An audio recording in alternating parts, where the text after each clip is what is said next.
One of the things that is spoken about is when you're when you're starting off in the creative business, should you be doing anything for free? So to answer that question, I think it's best telling you how I started off.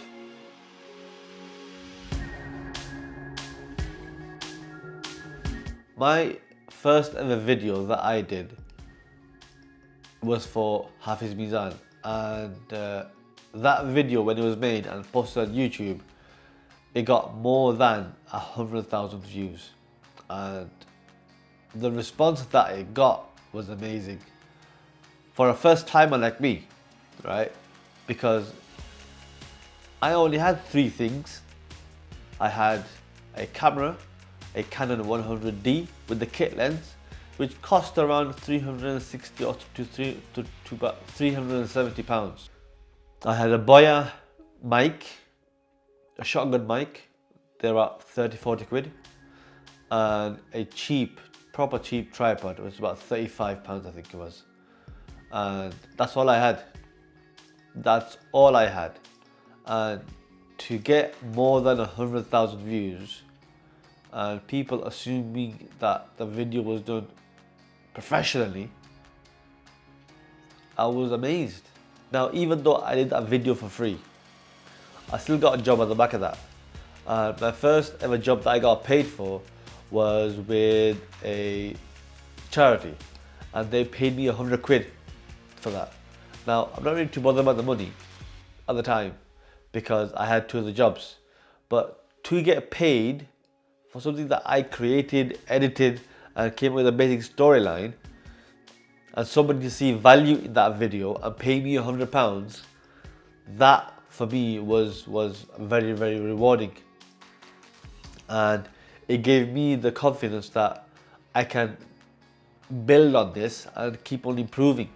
And the more videos I made, the more better I got. So from my experience, volunteering to do free jobs, I think it's worth it. But at the beginning, when you're first starting off and you got nothing to show for, I think it's worth it to do the small jobs on the side and to build up a portfolio of what you've done. One of the questions that I get asked is that, does film gear matter? If you YouTube that question, right, then you'll get so many different answers. You'll get, nah man, gears don't matter. Or the guy will say, bullcrap, gear does matter. Now, if I was to ask a carpenter, does his tools matter? What do you think he'll say? Yeah. He'll say, of course it matters, because without my tools, I can't create a masterpiece. A filmmaker's film gear matters because it helps him tell a story. The tools helps him enhance the story. If you're an enthusiast, then gear doesn't matter, right? In my opinion, what you should do is use your phone, use what you have, and just start shooting anything. If you're just an enthusiast, you don't have to invest in gear. If you asked me 3-4 years ago when I first started off, and you said to me, does gear matter? I would have said, not really, because I can't afford it yet, so I'm gonna make whatever I can with what I've got. At this stage of my career of filmmaking, yes, tools are important. I need my slider for certain shots. I need my gimbal for certain shots. I need my tripod that has a fluid head that gives me a smooth pan left and right, or a small tilt up and down. A friend of mine recently asked me that I've already got a DSLR, but I don't like shooting on that because it's too much of a hassle. So I shoot it on my phone. But the problem shooting it on his phone, right, is that he posts it on YouTube, he posts it on Facebook, but the audio is crap, right? The footage looks crap and nobody watches it. That's, to be honest with you, nobody watches it.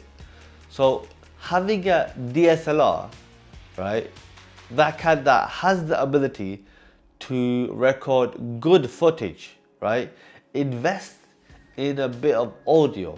a shotgun mic, at least a shotgun mic, a cheap one will do.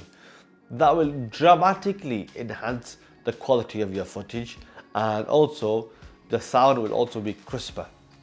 Another friend asked me, that, what do you think of the Blackmagic Pocket Cinema camera?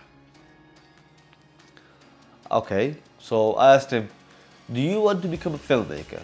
He goes, no. He goes, do you have any interest in becoming a videographer? He goes, no. And why the hell do you want a Blackmagic for then, right? He goes, it's a good camera, isn't it? It's a good camera. Yeah, it's true, it's a good camera, but the Blackmagic camera is not just a camera, because when you buy a Blackmagic camera, you have to rig the whole thing.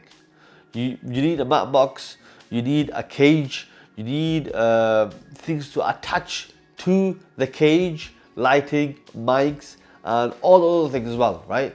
You gotta rig the whole thing up. So you need a battery pack that goes with the camera, because the battery is crap on the Blackmagic.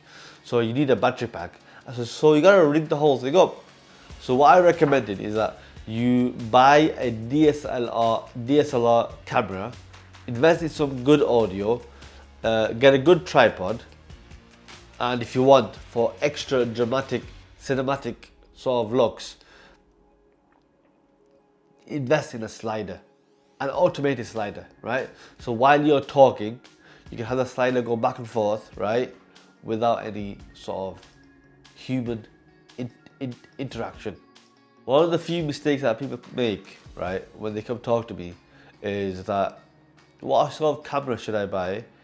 Because they're worried about, because they think that if the picture looks good, the people will respond to their YouTube channel and watch their videos.